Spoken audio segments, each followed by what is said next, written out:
Hello from Taj Tires. I've got a Nissan Micra here on a 2018-2019 plate. Just going to show you how to reset the pressure warning light on this. But before I do that, these are the tire sizes. This one here has got 205 45 17, and then on the rear it's got 205 45 17. So front and rear pressures are right here. So you can, if you've got a load, I'm sorry, so if you've only three people in the car, just put 32 in the front. If you've got more than three, put 38 in the front, and on the rears it's 29. But what I've done is, it's getting warmer, so just put 32 all round, and on the rears 38. So to reset it,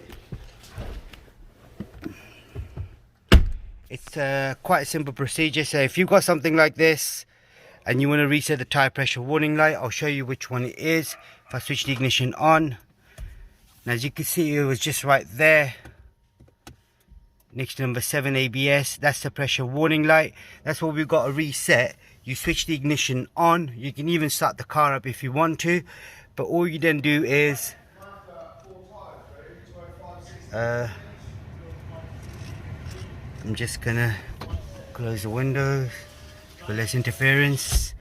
Now to reset it, all you gotta do, play around with these buttons. You press left, press OK first, then go left, left again till you get to settings.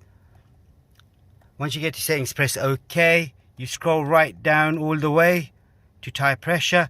Now you can set the tire pressure, the target you want to set on front to rear. At the moment is on 32 and the rear is 29, so I've increased the rear up to 32 for now.